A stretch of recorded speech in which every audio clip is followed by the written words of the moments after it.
대통령께서는 독선과 불통으로 분열과 갈등만 키우고 있습니다. 지금 대한민국의 문제는 박근혜 대통령입니다. 늘상 해오시는 말씀이라서 별로 그렇게 귀에 닿지 않았는데 친문 세력과 친박 세력을 제외한 모든 세력은 우리 당으로 모일 수가 있다. 일단은 제3세력들이 전부 다 모여서 일단 단일화 하고 나서 여기 왔다 그랬을 때가 어느 당에 가입하고 하면 이렇게 기대하지 마십시오. 제3시대에 대해서 생각해 본 적이 없고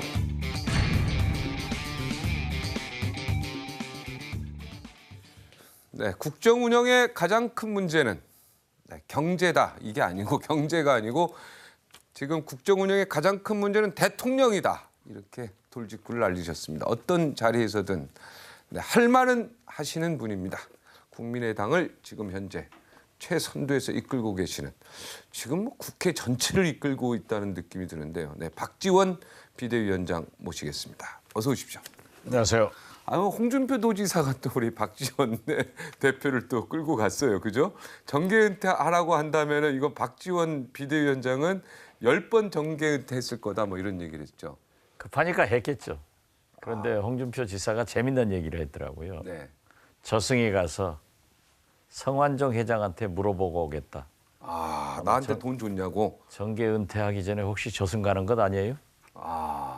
그게 무슨 말? 그러니까 홍준표 도지사가 정계 은퇴하기 전에 미리 아니 물어보러 저승 가서 물어보러 가려면은 네. 저승 가셔야지.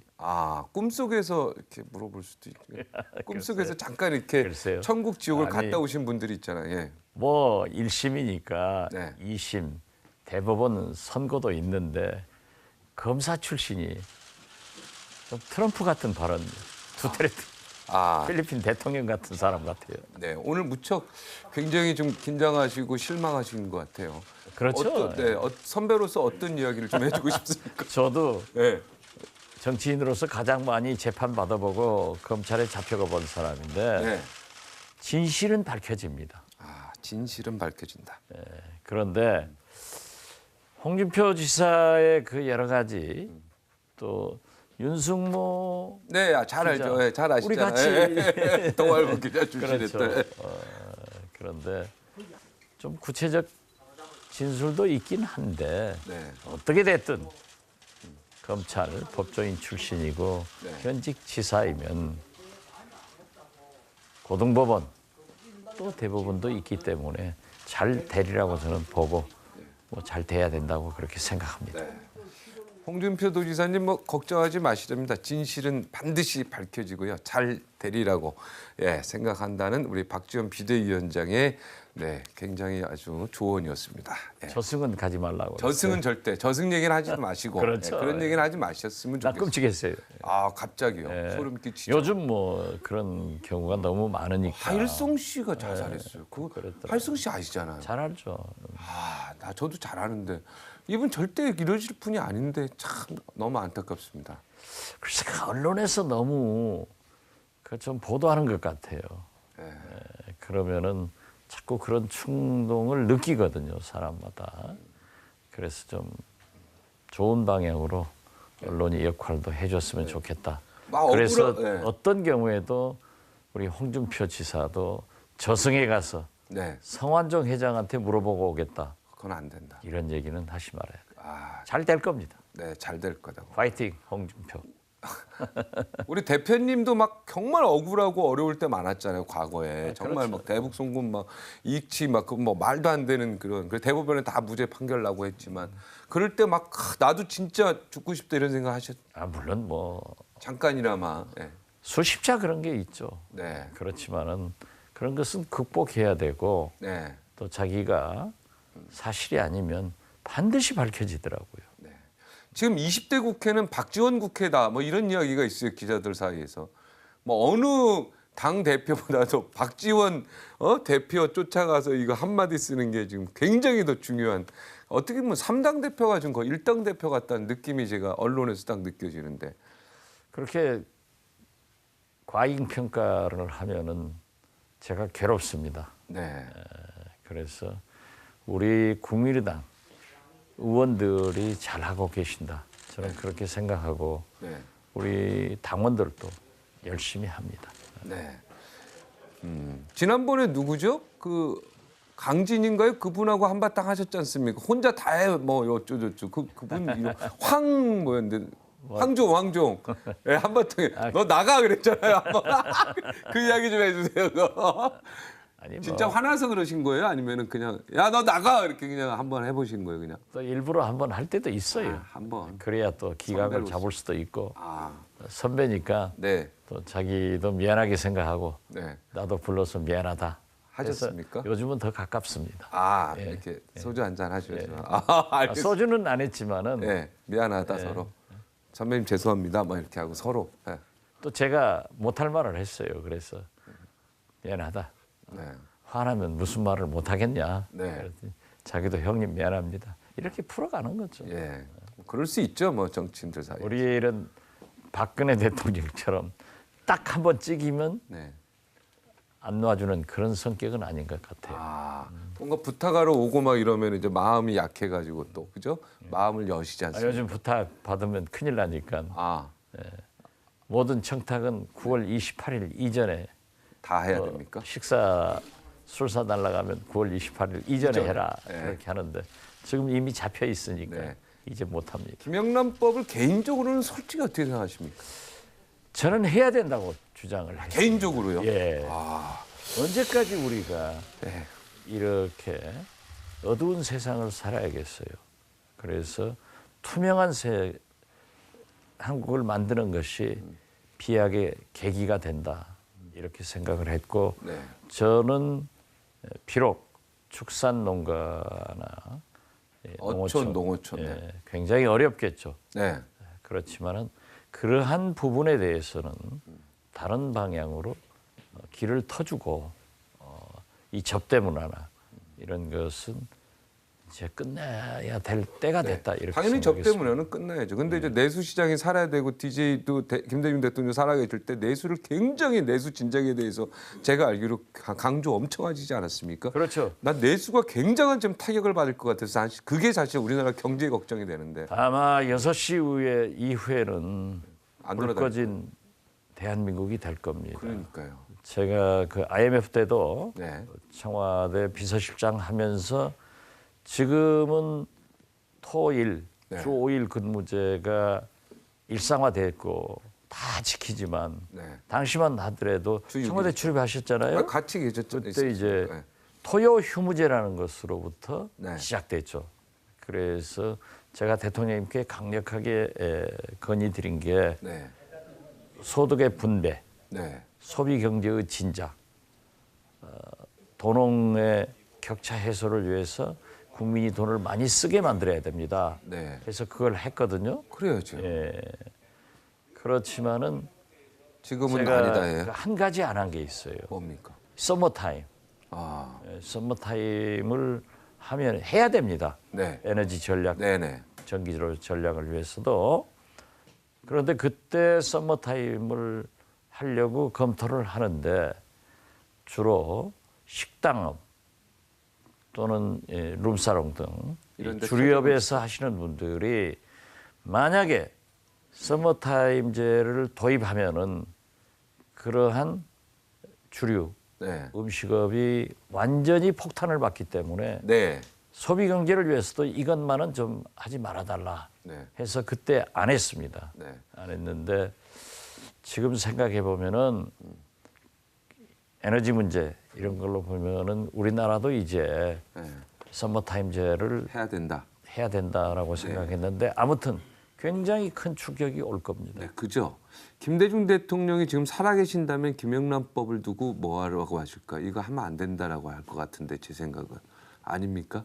저도 그렇게 생각합니다. 네, 왜냐하면 이분은 계속 경제를 중시하지 않았습니까? 예. 내수를 살려야 된다라고 5년 내내 강조하신 분이라서. 그때도 그런 말씀을 하셨어요. 예, 1억을 버는 사람은 1억을 써줘야 된다. 그렇죠. 이건 과소비가 아니다. 네, 문제는 100만 원 버는 사람이 150만 원을 쓰는 게 과소비다. 그렇죠. 그 얘기 그러니까 기억납니다. 생활에 맞춰서 살아가야 되는데 사실 이 시급 이런 걸 좀 인상해서 서민 소외계층들이 살 수 있게 하더라도 네. 돈이 있는 사람은 좀 돈을 쓰도록 네. 그래서 경제를 살려나가도록 그런 게 좋은데 네. 사실 저도 매년 추석 선물을 했는데 이번에는 정치권에서도 되게 안 했어요. 네. 안 하는데 제가 그래도 했습니까? 그럴 수 있느냐. 네. 그래서 우리 국회의원 동료 의원들과 우리 당직자들에게 네. 제 친구가 네. 이 닥터현 치약이라고 네. 아주 좋은 치약을 만들어요. 아, 그거를 이번에 선물. 그래서 그걸 2만 원짜리를 네, 했습니다. 사서 했습니다. 네. 그래서 한 100개. 네. 그런데 사실 그전 같으면 한 3만 원, 5만 원짜리 했을 거예요. 네. 그만큼 소비 경제가 위축되는 것도 있기 때문에 네. 우리가 투명한 사회로 가는 것은 좋지만은 네. 한번 그러한 부분은 고민해보자. 조금 고민해서 터줄 필요가 있다. 네. 그 재밌는 게 네. 대통령께서는 김영란법을 해야 된다라고 하고 농식품부 장관이나 해수부 장관은 저한테 찾아와서 어떠한 경우에도 좀 막아달라 네. 하는 얘기를 해요. 그래서 제가 그랬어요. 대통령께 그것을 건의드리고 국민권익위원회 시행령 만들 때 거기서 정부에서 얘기해야지 왜 대통령한테는 말씀 못 드리고 야당 대표한테서 얘기하느냐. 이게 이 정부 문제예요. 아, 대통령과 장관의 생각이 서로 다르다 이런 얘기죠. 다 다르죠. 네. 알겠습니다. 하여튼 28일 이후에 대한민국 어떻게 바뀌는지 한번 지켜봐야 될 것 같다는 생각이 듭니다. 저는 사실 좀 개인적으로 걱정이 돼요. 그리고 김대중 대통령께서 살아계셨으면 아마 기자는 빼주셨을 것 같다. 이런 생각이 그래서 들어요. 오늘 우리 아시잖아요. 예, 그렇죠. 언론을 굉장히 신경 쓰셨던 어떤 분이라서. 출입 기자가 네. 김영란법 시행 기념으로 전부 3만 원씩 가지고 와서 네. 회비 내고 밥 먹자. 밥 먹자 하는 그 퍼포먼스를 한번 하자고 그래서 그 한번 하려고 그럽니다. 네. 꼭 그렇게 했으면 한번 좋겠어요. 3만 원 가지고 아, 오세요. 저는 무조건 3만 원 내죠. 네, 알겠습니다. 그 치약도 하나 주시고 좀. 그 하나 드릴게요. 출입 기자들만 주지 마시고. 아, 출입 기자는 안 드렸어요. 아, 안 그렇습니까? 우리 당직자하고 당직자하고. 우리 38명의 네, 알겠습니다. 우리 국민의당 국회의원만. 네, 알겠습니다. 자, 이제 첫 번째 질문을 드리겠습니다. 이번에 대표 연설 어저께 하셨잖아요. 예. 내가 여기서 진짜 이 얘기 하고 싶었는데 기자들이 하도 이거 좀 바보 같아가지고 이거를 제목으로 뽑지를 못했다. 뭐 이런 게 있었습니까? 제대로 다 뽑았습니까, 기자들? 제가 이제 직접 초고를 하고 네. 우리 정책 전문위원들 뭐 의원들 전부 의견을 거쳐서 3일 동안에 제가 작성을 했어요. 제가 김대중 대통령처럼 직접 하는 그런 성격인데 네. 그래서 저는 타이틀을 바보야, 문제는 경제야. 이건 미국 대통령 후보들이 할 얘기고 네. 우리 대한민국 국민은 바보야, 문제는 박근혜 대통령이야. 이렇게 제목을 뽑았어요. 그래서 연설 제목을 그거로 나가자 네. 했는데 마지막 밤 10시까지 그걸 고집하고 나왔어요. 네. 나왔는데 우리 보좌진들이 계속 전화가 오는 거예요. 바보야도 빼고 문제는 대통령이야 정도 하지 박근혜 대통령 존함을 드러냅시다. 그래서 마지막에 그걸 드러냈는데 바보야도 빼고 박근혜 이제 이름 석자도 대통령 이름도 빼고.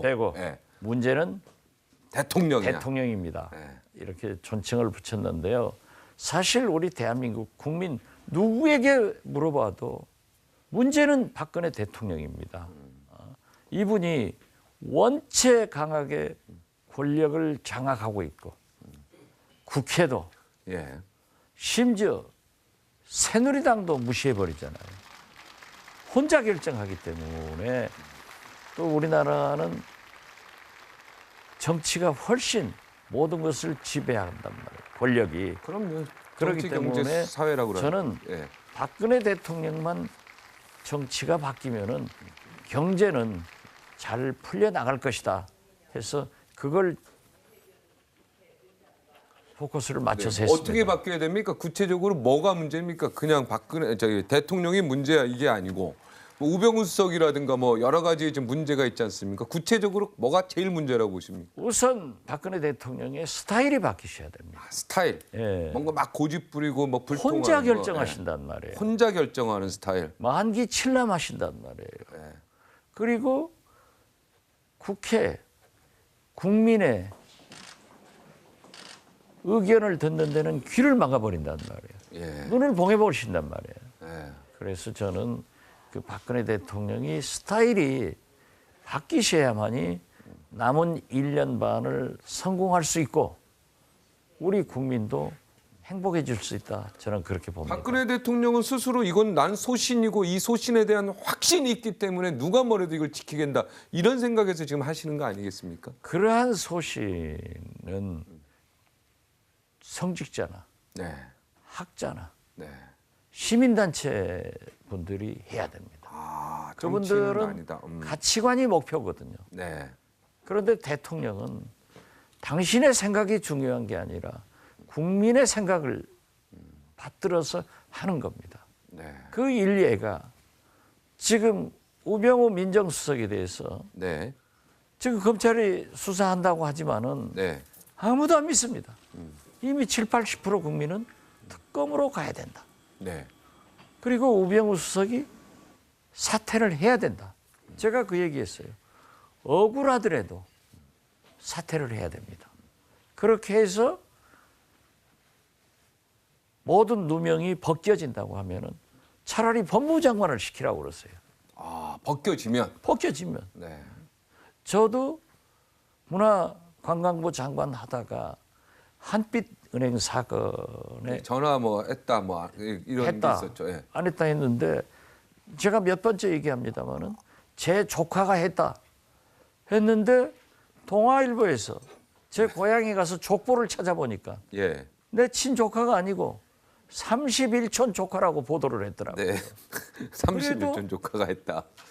저는 장관직을 물러났죠. 사퇴했어요. 네네. 사퇴하고 바로 그 누명이 벗겨지니까 청와대 정책기획수석으로 들어갔단 말이에요. 그래서 저는 대통령께서 그러한 고집을 너무 내세우면 안 되십니다. 네. 자, 지금 손학규 전 고문도 노후하셨고 정운찬 전 총리도 노후하셨고, 그죠?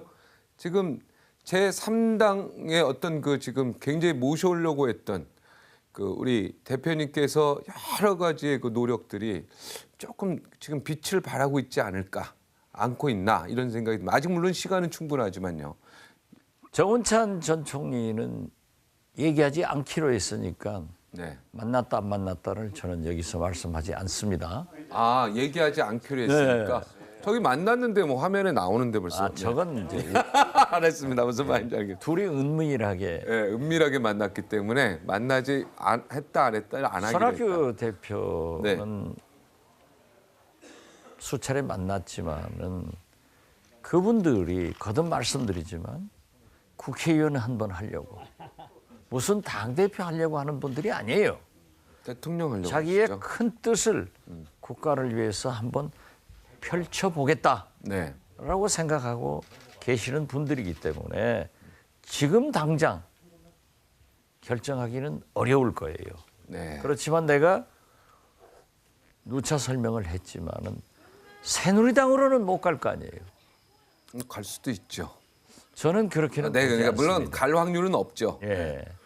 그런데 더불어민주당은 사실상 문재인 전 대표로 대통령 후보가 확정돼 있지 않느냐. 거의 그런 상태죠. 이번 전당대회를 보더라도 친문이 완전 독식을 했습니다. 네. 새누리당은 친박이 독식을 했지만은 쌀에 뉘 하나 있는 것처럼 비박이 하나라도 됐어요. 네, 됐죠. 그렇지만 여기는 더불어민주당은 100% 친문이죠. 친문이 됐는데 거기 가서 무엇을 하겠다는 거예요. 그런다고 제4당, 제5당 성공할 수 없습니다. 네. 그렇기 때문에 열린 우리 당으로 와서 안철수 전 대표와 한번 경쟁해봐라. 네. 내가 공정한 룰을 만들어서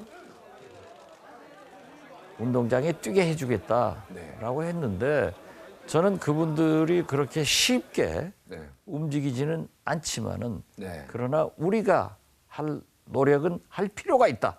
네. 그리고 또 설사 네. 그분들이 안 들어온다고 하더라도 우리 국민의당은 그렇게 열려 있다 네. 하는 것을 국민한테 보일 수 있지 않습니까? 네. 보여줬죠. 예, 그래서 저기는 어떤 특정한 세력이 네. 독점하는 정당이 아니다 네. 하는 것만 국민에게 알린 것도 큰 효과가 있었다. 저는 그렇게 봅니다. 이번에 국회 연설하시면서 반응도 뜨거웠고요. 뭐 하물며 여당에서도 굉장히 뭐 칭송을 했고 그랬는데 또 민주당에서는 별로 뭐 이렇게 뭐 백화점식 나열이다. 뭐 이렇게 뭐 핵심이 없다. 뭐 이런 얘기 좀 한 것 같아요. 그죠? 뭐 먹을 메뉴가 요리가 없다. 아, 화려한 상차림에도 불구하고 정작 메인 요리가 무엇이니까 핵심이 없다는 얘기죠. 그런데 더불어민주당 사람들은 밉지요. 뭘 먹을지 모르니까 아, 잘 모를 거예요. 무엇이 맛있는가 음식 먹을 줄 모르니까. 모르죠. 아, 더불어민주당 사람들은 음식 먹을 줄 모른다. 네, 그러니까. 아, 또 그렇게 치고 마치 들어가시네. 예. 당신들이 호남을 잃은 것을 굉장히 배아파하고 또 거기를 호남에 전력 투구를 하고 있는데 네. 전라도에 가서 한정식 시켜보세요. 그 많은 반찬 중에서 다 먹지는 못해요. 저는 거의 다 먹습니다. 너무 맛있어가지고. 그래도 우리는 맛있는 것을 골라 먹는 예, 능력이 탁월하시죠. 거긴 좀 그런 게 없는 것 같아. 예. 그 만약에 뭐 경선 뭐 대상자도 없고 만약에 끝까지 그러시면은 저기 오늘 국회 연설 반응도 좋고 여러 가지 뭐 인기가 날로 상승하고 계시는데 혹시 대권에 도전할 마음은 혹시 있으신지? 꼭 제가 하고 싶은 말씀을 해주셔서 감사한데 네. 한번 깊이 고민해 보겠습니다. 알겠습니다. 아, 이번에 그 뭡니까 쌀과 감귤을 북한에 보내야 된다. 예. 근데 쌀은 좀 너무 이 사람들이 북한 사람들이 쌀을 너무 국민에게 줘야 되는데 백성에게 북한 주민들은 그걸 안 주고 어떻게 군량미로 자꾸 쌓아놓는다 그래서 쌀은 주면 안 되고 햇반을 줘야 된다. 뭐 이렇게 주장하는 분들이 있어요. 햇반은 빨리 먹어야 되니까. 글쎄요, 지금 현재 네. 금년에 쌀이 420만 톤 생산되리라고 예상을 하고요. 네. 지금 정부에 쌓여 있는 게 190만 톤이고 아, 민간들이 가지고 있는 게 130만 톤이에요. 이거 빨리 주자. 그런데 유엔에서 적정 양을 가지고 있어라 하는 권고량은 80만 톤입니다. 예. 그러니까 우리가 4배를 더 가지고 있어요. 네. 여기에 들어가는 보관비만 하더라도 2천억, 어떤 때는 5천억까지도 나갑니다. 논리가 있네요. 일본은요. 그러나 이 WTO 협정에 의거해서 우리나라도 지금 외국 쌀을 수입해야 되거든요. 예. 일본도 수입을 해요. 일본은 수입해서 외국 쌀을 그대로 아프리카로 보내주죠. 원조를 해줍니다. 네. 그런데 우리나라는 아프리카까지 원조를 하려면 그 운송비가 운임이 비싸요. 운송비가 얼마나 들겠어요. 네. 그래서 우리나라 쌀은요. 지금 매년 썩어갑니다. 네. 이것을 바다에 던져버리기 전에 네. 가장 싸게 처분할 수 있는 방법은 북한 주는 거다. 북한을 도와주는 거예요. 네. 그걸 그것- 햇반으로 만들어서 도와주든가 그래야 그게 돼요. 어떻게 햇반으로 되겠어요? 안 되나요? 안 되죠. 햇반 그리고 그- 네. 군량미로 들어간다라고 하는데 이미 유엔 식량기구에서 그 투명성을 가서 확인을 합니다. 아, 그래요? 예, 그리고 우리가 또 무상으로 주는 게 아니에요. 차관으로 주어가지고 언젠가는 광물질로 돌려받을 수도 있습니다. 네. 감귤 보내는 건 전 찬성해요. 감귤도 엄청 먹고 싶어 할 거 아닙니까? 아니, 제주도 그리고 감귤. 제주도에 감귤이 엄청나게 좀 많습니다. 생산돼 가지고 가격이 폭락하는 것보다는 감귤을 나무를 베어버리잖아요. 예. 너무 많이 생산되니까. 생산돼서. 그래서 그러한 것이 설사 군대한테 간다고 하더라도 아, 감귤은 뭐 가도 되죠. 뭐 과일 아니, 먹고 뭐 배부릅니까? 그러면은 어차피 군대 쌀이 남으면은 민간인 먹일 거 아니에요. 네. 그래서 유통 과정도 배달 과정도 우리가 감시를 하니까 네. 우리가 쌀을 주어서 평화를 유지하는 것이 좋지. 지금처럼 전쟁 이기로 가면 뭐가 좋겠느냐. 저는 그런 생각을 하고요. 지금 이번에 보십시오. 중국이 미국 대통령한테 공항에서 레드카펫 안 깔아버리고 네, 제거해버려. 뒷문으로 미국 대통령이 내려오는 저는 무시무시한 일을 하는 것은 우리나라에 대한 경고입니다. 잘 봐라. 잘 봐라 하기 야, 때문에 우리는 미국한테도 이렇게 한다. 그렇죠. 야, 너희들은 미국이 어쩝니까? 잘 봐라. 그래서 결국 박근혜 대통령이 그러한 모든 문제를 사드를 저희는 반대합니다. 그래서 사드 배치의 최적지는 국회입니다. 성주가 아니고 칠곡도 아니고 국회로 가져와서 거기서 논의를 하면은 네. 왜 정부는 비치하고 왜 새누리당은 찬성하고 왜 우리는 반대하는가 결정되면 따르겠다 이겁니다. 대표님 이미 끝났잖아요. 이미 결정됐고 이미 결정은 청와대에 아직 안 계셨지 됐죠. 않습니까? 아니죠. 청와대 그러기 장관도 때문에- 아시고 비서실장도 아니, 아시고. 그러기 때문에 네. 우리가 이렇게 얘기하는 것을 가지고 네.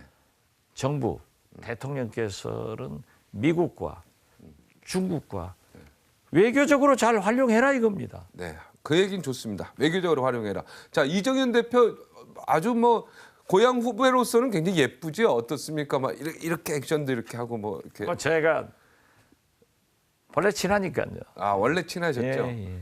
굉장히 하여튼 이렇게 어떻게 보면 저는 좀 보기 좋습니다. 네, 뭐 좋죠. 네. 뭐 여러 가지로 이정현 대표가 호남 껴안게 하는 모습들 보면 기특하게 생각하죠. 당연히 그렇게 해야죠. 네, 알겠습니다. 당연히 그렇게 하는데 네. 이번에 대통령께서 개각하면서 호남 사람 탕평 인사 해달라고 네, 못했죠. 이정현 대표가 얘기했는데도 한 사람들은 안 들어준 거 보면은 네. 독해요. 독하셔. 아, 그렇습니까?